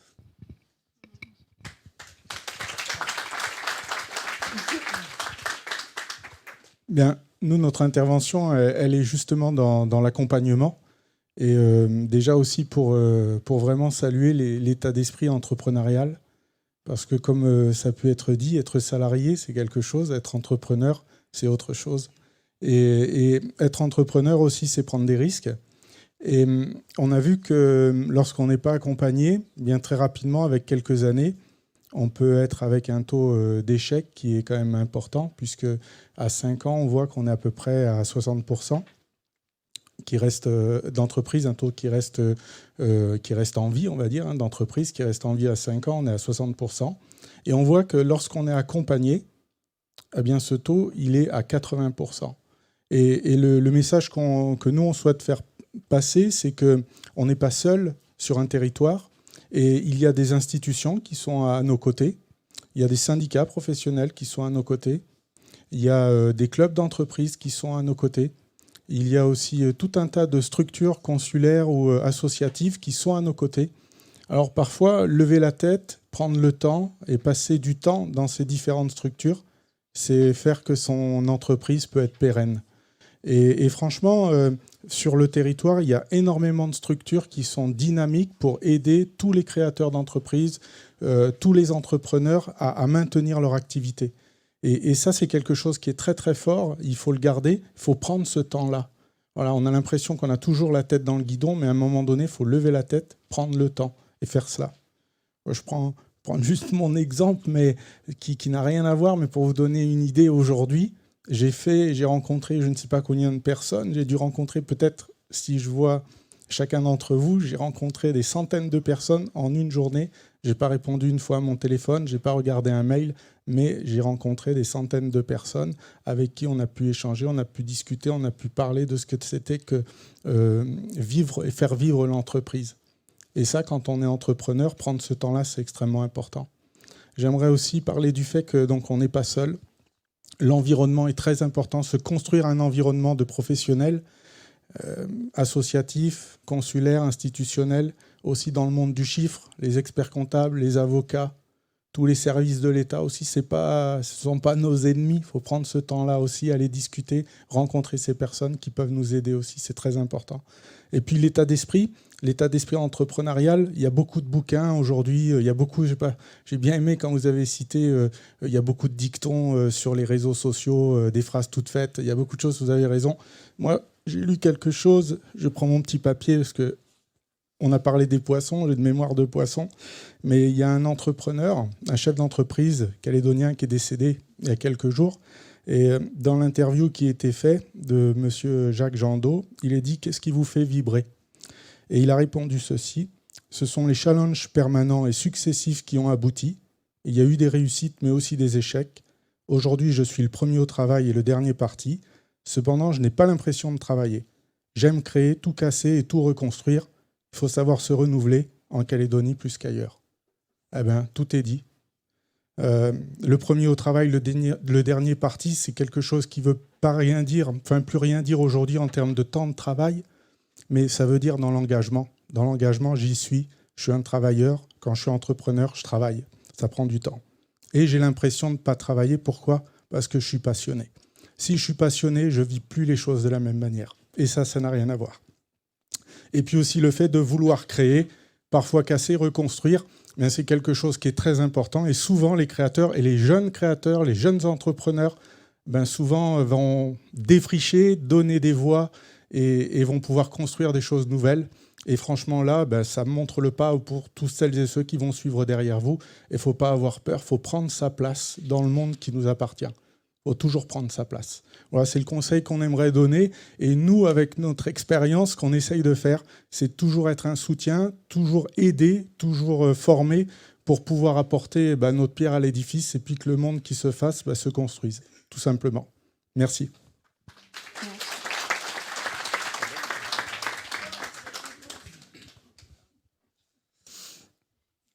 Donc nous, pour notre part, moi je travaille avec Fleur Allais, donc on travaille sur de la gamification. Donc vite fait, ce que c'est que la gamification, comme c'est un concept un peu nouveau.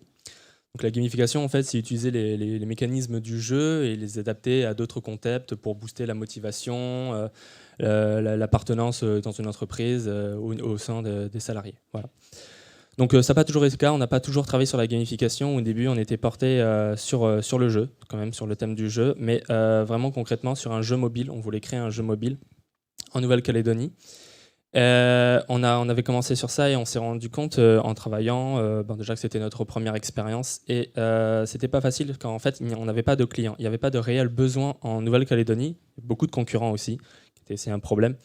Mais pas de réel besoin, on répondait en fait à nos propres besoins, on créait le jeu qu'on voulait, qu'on aimait nous, et on n'avait pas vraiment de règles, pas vraiment de limites en fait à ce qu'on faisait. Donc vous imaginez donc vraiment qu'on se perdait vraiment très facilement, on ne savait pas où on allait, on ne savait pas ce qu'on voulait vendre vraiment. Et du coup, on avançait un peu à l'aveugle et on a décidé donc de se réorienter donc sur la gamification, et on a vu qu'il y avait donc un marché potentiel en Nouvelle-Calédonie, certaines demandes aussi. Et donc, on a décidé de se réorienter là-dessus. On a étudié mieux le marché cette fois, étudié les clients. On a vu, on s'est renseigné un peu sur la gamification et par chance, ça comportait toujours le jeu. Et donc voilà, on peut dire que ça c'était pour nous, on va dire un premier échec, mais on tire de cet échec donc des avantages. Que, au final, par cet échec, on apprend. Et c'est grâce à cet échec qu'au final, peut-être que maintenant, on pourra avancer sur la gamification. Voilà. Oui, et du coup, pour en revenir à ce que tous les intervenants ont dit, je pense que si on a choisi l'entrepreneuriat, c'est parce que justement, on a ce goût du challenge et du risque. Donc forcément, on sait que l'échec va être là à un moment, et le tout, c'est, comme Lenka l'a dit, de pivoter au bon moment. Et nous, je pense qu'on a fait le bon choix à ce moment-là, et on devrait pouvoir ouvrir l'entreprise d'ici la fin de l'année. Donc on est vraiment content d'avoir fait ce choix, même si ça a été quand même dur le moment où on s'est dit ok, on n'arrive vraiment pas à se lancer sur le jeu, on va devoir arrêter, mais plutôt qu'abandonner, voilà, on a décidé de rebondir, et on est bien content de l'avoir fait. On parlait un peu de réussite aussi, ce qui nous a permis donc de décider sur le lancement de notre entreprise, de créer enfin la structure juridique. Récemment, on a pu faire tous les deux, donc on a travaillé sur un jeu, premier projet de gamification. Donc on a créé un jeu autour d'un exposé. Donc plus de 300 participants ont pu jouer à notre jeu avec des récompenses. On a testé, on a analysé aussi comment ils ont apprécié le jeu, qu'est-ce qu'ils avaient besoin, les retours. C'est très important dans une première phase d'expérience de notre jeu. Et à la suite de ça, en fait, beaucoup de personnes ont aimé, et on a eu beaucoup de retours clients, et qui nous ont posé des questions sur la gamification, si on voulait continuer, et peut-être potentiellement des clients. Et c'est pour ça qu'on décide vraiment de se lancer maintenant. Et je pense que ce soit les échecs ou les réussites, en fait, il faut toujours se dire que c'est jamais complet, en fait. Par exemple, quand on échoue, on a réussi dans le sens où on va acquérir voilà, on acquérit de l'expérience, et on va en grandir, on va en sortir grandi.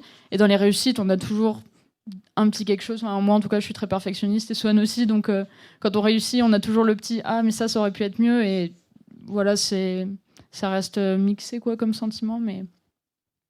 On va poser quelques questions parce qu'on manque un peu de temps. Est-ce qu'il y a des questions dans le public par rapport à notre problématique du café sans filtre? C'est pas une question, c'est une remarque. Vous avez parlé des succès, des échecs. La pire des choses, c'est le regret. Faut y aller. Parce que le jour où on regrette, ça c'est pire encore. Le succès, très bien, ça fait plaisir, on avance. L'échec, on rebondit. Le pire, non, c'est ce que je viens de dire.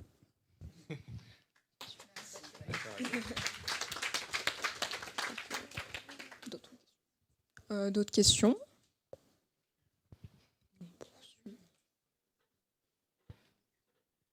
Non.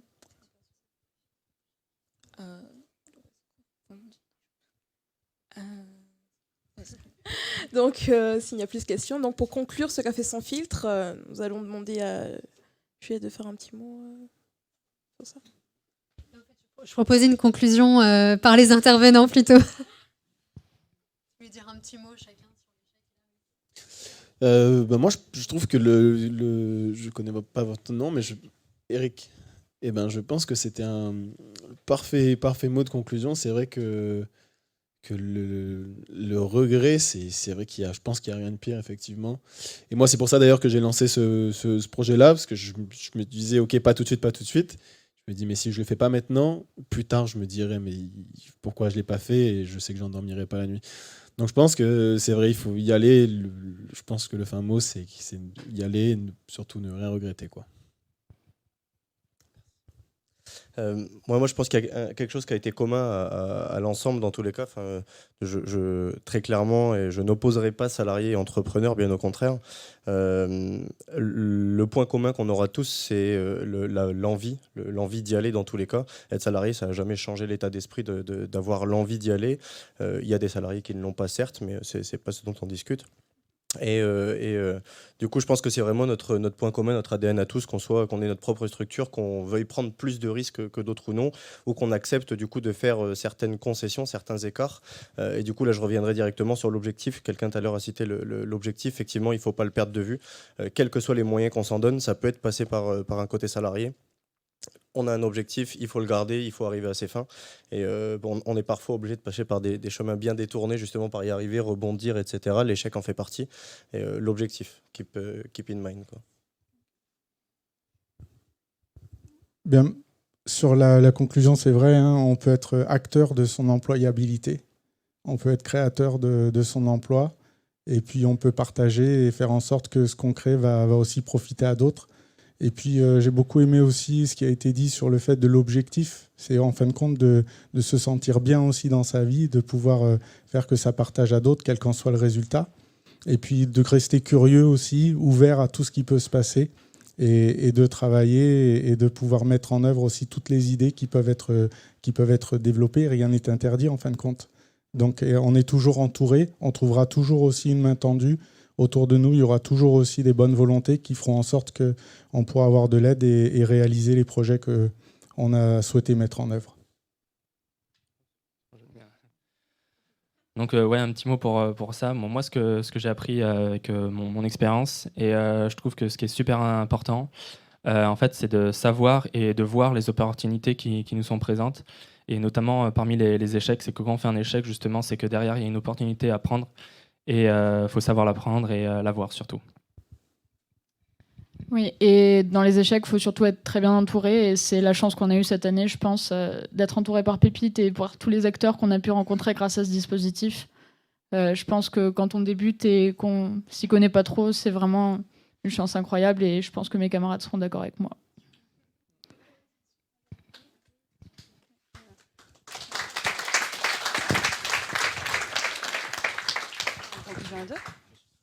Ah. Ok, d'accord. Pardon. Je suis de dos. Je vais me mettre comme ça. Eh bien, non, je voulais juste en profiter pour faire une conclusion aussi, parce que j'ai beaucoup parlé. J'ai pas conclu, mais du coup, j'appuie tout ce qui vient d'être dit.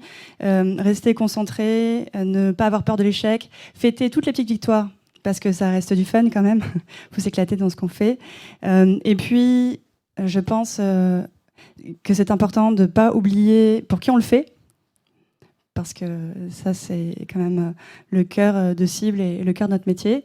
Et puis la dernière, alors elle est un peu plus exotique, on le fait aussi pour, je mettrai une note culturelle, parce que c'est une force d'être calédonien. Voilà. Merci beaucoup à tous.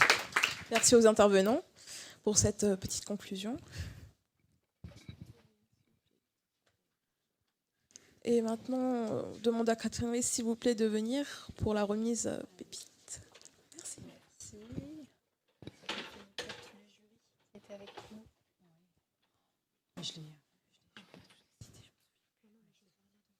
Oui, d'accord. Donc on arrive à la dernière séquence de la soirée. Merci à tous nos intervenants. Et puis là, on va mettre à nouveau à l'honneur nos étudiants entrepreneurs pour la remise du prix Pépite. Alors pour vous expliquer un peu en quoi ça consiste, donc il y a, je l'ai dit tout à l'heure, 31 pôles Pépite en France. Dans toutes les régions. L'université, donc on a ouvert ici avec la CCI, la DECA, le vice-rectorat, le 30e Pépite en Nouvelle-Calédonie.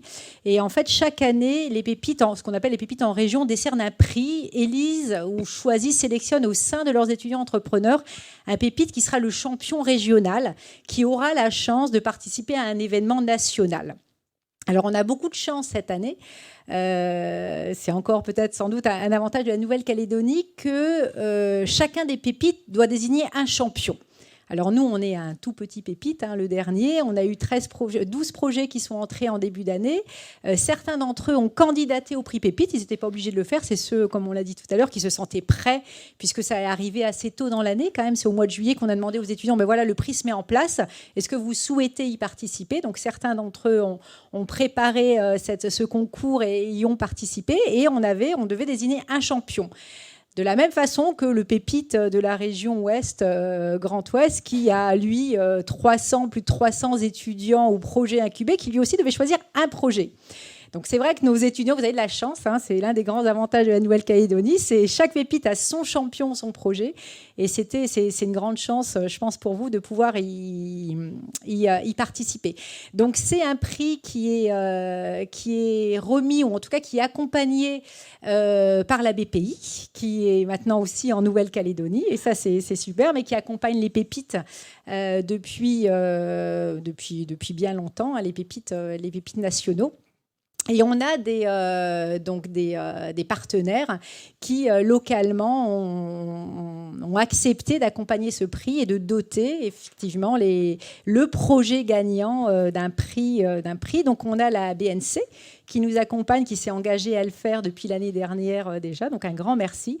Et on a le gouvernement de la Nouvelle-Calédonie au travers de l'accompagnement qui est offert par Air Calin pour accompagner le ou les gagnants pour se rendre à l'événement national Big à Paris le 10 octobre prochain. Donc, le ou les gagnants partiront dans quelques jours pour participer à ce grand événement qui est un événement qui va rassembler des chercheurs, des startups, des entrepreneurs, des financeurs autour des questions d'innovation. Donc, c'est un bon moyen de se faire du réseau, de se faire connaître et d'échanger, et un bon retour sur expérience.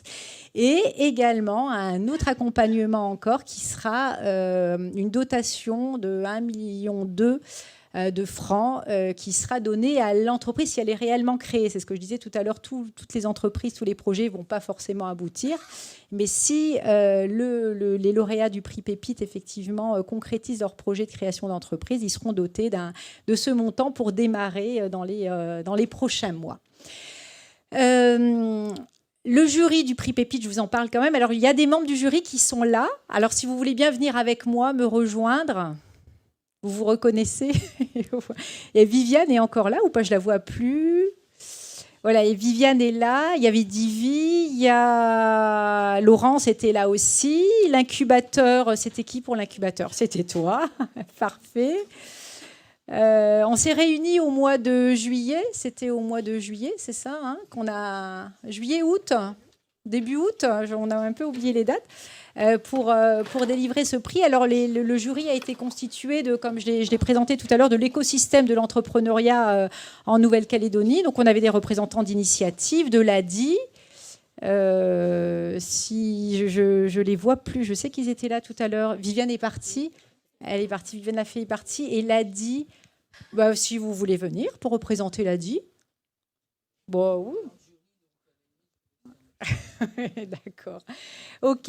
Et donc, on fait quoi? Un roulement de tambour pour annoncer l'équipe gagnante Allez. Un petit suspense. Alors, quand même, pour expliquer un peu le décalage et que c'est pas complètement du suspense, il faut quand même vous expliquer qu'on a dû organiser le jury et sélectionner notre champion local donc fin juillet ou début août, je ne sais plus exactement quand c'était, parce qu'il fallait le préparer à participer à cet événement à Paris au mois d'octobre. Donc, évidemment, nous, on s'est réunis, on l'a désigné, et après, on devait dire au projet qui a gagné qu'il avait gagné, parce qu'il avait une petite vidéo à présenter pour se présenter à l'événement national. Donc, c'est une surprise pour vous tous. Pas pour nous, évidemment, en jury, mais pas non plus, finalement, pour les étudiants entrepreneurs. Mais c'est pas grave, on fait quand même comme s'il y avait un petit suspense. Et puis, ils partent quand même dans 2 jours, donc il a bien fallu qu'on prenne les billets d'avion. Donc, tout ça, c'est... voilà. Mais on le fait quand même parce que ça s'inscrit dans un calendrier national des prix Pépites, donc c'est pour ça que le prix est remis sur cette date-là. Donc, l'équipe gagnante est... Remplamed. Bravo, quelle surprise! Nous sommes étudiants entrepreneurs et avons créé le projet Remplamed au sein de Pépite Nouvelle-Calédonie. Et même si on a du soleil toute l'année, comme vous, on tombe parfois malade. Cependant, la Calédonie manque de médecins. C'est pourquoi nous avons créé Remplamed. Remplamed est une plateforme qui permet aux professionnels de santé de se faire remplacer sur du plus ou moins long terme, et ainsi d'encourager leurs homologues métropolitains à découvrir la Nouvelle-Calédonie. Par exemple, je suis cardiologue fraîchement diplômé et je cherche à débuter ma carrière médicale sous les tropiques. Pour cela, je me rends sur la plateforme Remplamed. Remplamed, c'est très simple. Je saisis mes disponibilités en indiquant ma spécialité et je n'ai plus qu'à attendre que la plateforme m'informe d'une opportunité. Certains médecins calédoniens proposent même de prêter leur logement pendant la période de remplacement. Par la suite, nous comptons bien étendre Remplamed à différents pays du Pacifique, tels que le Vanuatu ou la Polynésie française. Nous ne comptons pas nous arrêter au domaine médical et souhaitons développer le projet pour l'hôtellerie, la restauration ainsi que l'éducation pour tenter de pallier aux difficultés de remplacement. Le tout à travers une plateforme centralisée comme Plat.sc. Il y a un an, Pépite Nouvelle-Calédonie n'existait pas et nous n'imaginons pas nous lancer dans l'entrepreneuriat. Mais grâce au soutien et aux compétences que Pépite nous a apportées, nous sommes aujourd'hui champions de notre territoire et nous comptons bien devenir ces ambassadeurs, les jeunes étudiants néo-calédoniens qui auraient envie de se lancer dans l'entrepreneuriat. Bravo, Lucas, Yonit, on vous invite à venir quand même.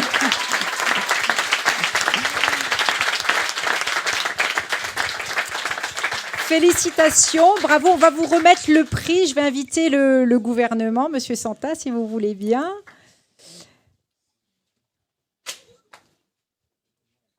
Vous voulez dire un petit mot? Je vous laisse le micro. Pardon, merci. Merci. Tenez, messieurs, félicitations. Félicitations. Bonsoir à tous. Juste un petit mot donc, pour féliciter ces messieurs.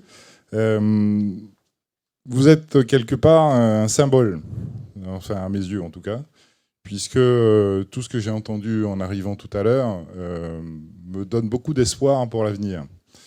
Vous êtes un symbole parce que malgré votre jeunesse, vous avez eu l'idée, vous avez eu, j'imagine, l'objectif, la passion qui a accompagné cet objectif.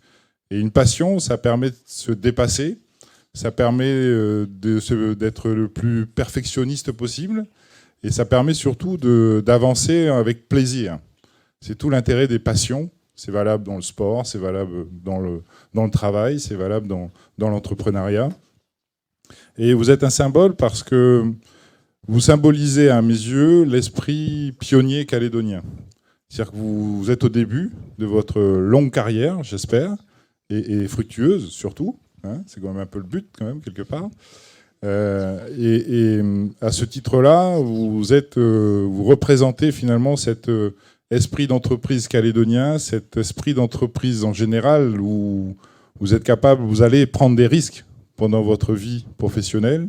Vous allez peut-être être en danger dans certains cas, mais grâce à cette passion, peut-être, je l'espère pour vous, qui sera la vôtre, eh ben vous allez rebondir, comme ça a été dit tout à l'heure. Vous allez trouver les moyens de trouver la solution aux problèmes auxquels vous allez être confrontés et d'avancer et de continuer à vous développer et devenir un jour une grande entreprise internationale. Je vous le souhaite. Donc félicitations, franchement, félicitations à toute l'équipe Pépite. Hein, c'est aussi grâce à vous, j'ai entendu, à votre soutien que ces jeunes arrivent à avancer et à créer. Donc félicitations aux partenaires quand même qui vous offrent ce billet d'avion. Et au bout, il y a des choses intéressantes. Hein. Vous avez vu à Paris, il y a une enveloppe intéressante qui va vous permettre de créer votre société. Donc voilà, je voulais juste dire ces petits mots. Merci à tous et merci de m'avoir écouté. Merci.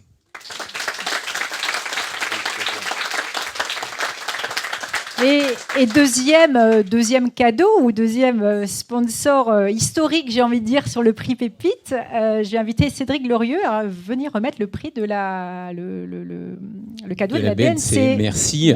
Deuxième chèque, hein. C'est rare hein, d'avoir deux chèques. Félicitations à vous deux.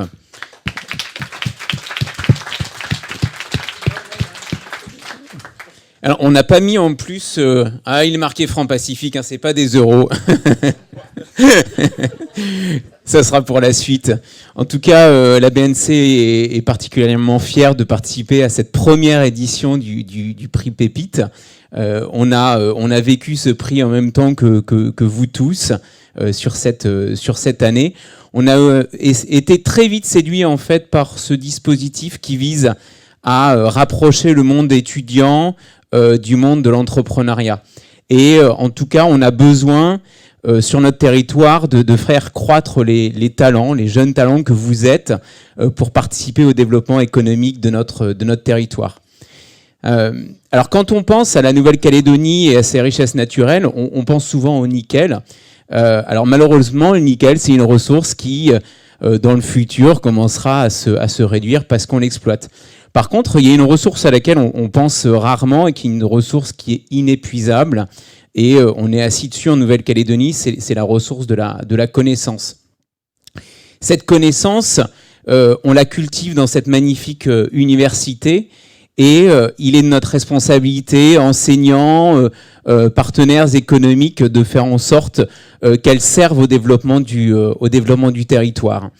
Et puis, Monsieur Santal a dit, on est tous et vous êtes tous animés par un esprit de pionnier, un esprit de conquête qui ont fait le succès de la Calédonie. Et j'espère en tout cas que vous ressemblerez à ces grands entrepreneurs calédoniens. Alors il faut tuer les esprits chagrins qui disent qu'il n'y a plus d'idées pour créer son entreprise. Vous êtes aujourd'hui le témoin, vous tous, à Pépite, de cette capacité de créer son entreprise. Et pourquoi ? Parce que vous avez fait preuve de curiosité.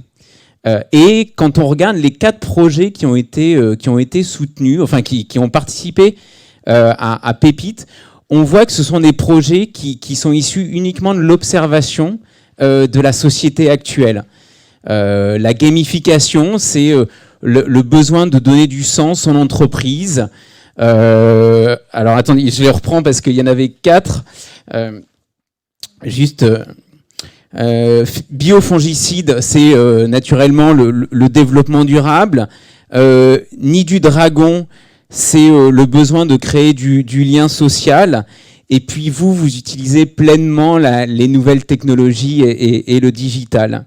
Donc voilà, bravo à vous 4, et puis surtout bravo à vous, et je vous souhaite une longue et belle route vers le succès.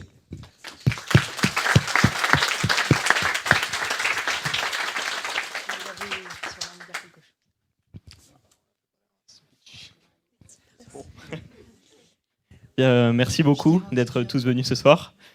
La vidéo, là, comme on l'a vu, elle était destinée à la métropole. Mais bon, vous avez compris le principe. Du coup, je perds un peu mes mots là, mais... Ouais, c'est ça. J'ai préparé un discours, voilà, mais voilà. Ça va venir. Merci. Donc, comment ? Oui, voilà, la vidéo. Ça vient toujours pas. Peut-être que Yonet, ça vient venir.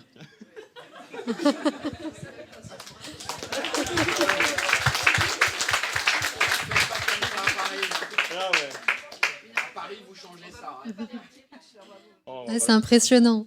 Je vais le refaire ça va le faire. Non, mais c'est l'effet de la surprise, c'est normal. Vous y attendiez pas. Yonu, tu as... On tient quand même à remercier à tous les partenaires qui nous ont offert ce prix, à toutes les personnes qui nous ont supportés, à Juliette quand même qui a dû endurer un travail du titan quand même. Merci beaucoup Juliette. Et à l'université, sachant qu'ils nous ont donné un espace de travail et on a pu avancer notre projet à cause de cet espace de travail. Du coup, merci à tous les enseignants qui nous ont aidés, à avancer notre projet. Et merci à tout le monde. Merci beaucoup.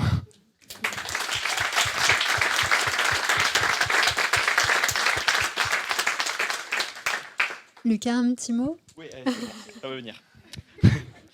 Donc voilà, Remplamed, je vais quand même parler un peu de Remplamed, du projet. Donc ce projet, en fait, il est parti d'un constat simple que l'on a pu observer notamment chez nos proches, par exemple mon père qui est infirmier. Ce constat, c'est qu'aujourd'hui, il est de plus en plus difficile de trouver pour le professionnel de santé un remplaçant, mais aussi pour les hôpitaux du personnel médical à embaucher. C'est vraiment le gros problème en ce moment, la pénurie. On en parle partout. Donc du coup, avec ce projet, voilà, on cherche à faciliter les démarches de remplacement, mais aussi de recrutement des professionnels de santé. Et, mais pas que, voilà, comme je l'ai dit, lutter contre la pénurie de médecins. Ce projet, on est accompagné depuis le début de l'année. Donc je reprends les remerciements. J'aimerais tout d'abord remercier nos familles qui nous ont soutenus, qui nous ont incités à poursuivre dans le projet, mais également l'université qui nous met à disposition gracieusement un espace de coworking et différents aménagements qui nous permettent de travailler et de façon optimale sur le projet, mais aussi dans nos études, parce qu'on est quand même étudiants à la base. Donc ça, c'est fantastique. Un grand merci aussi au président, monsieur le président du gouvernement, Thierry Santa, et Arcalin pour le financement d'un des billets d'avion. Un grand merci aussi à monsieur le directeur général de la BNC, Cédric Glorieux, pour ce prix de 300 000 francs qui financera donc le deuxième billet d'avion et une partie du voyage. J'aimerais remercier aussi tous les intervenants, professeurs, nos tuteurs, monsieur Flouva, monsieur Tourevan, tous les professeurs qui nous ont accompagnés, qui nous ont donné de précieux conseils pendant tous les ateliers qui ont été organisés durant l'année.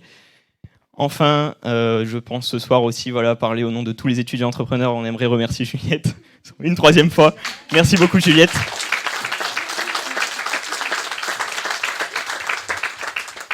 Voilà, Juliette qui est un travail, comme il dit, Lionot, titanesque. Elle nous encourage, elle a su croire en nos projets depuis le début, elle nous accompagne depuis le début, et elle nous défend aussi, bec et on. Voilà, merci Juliette. Grand merci à toi.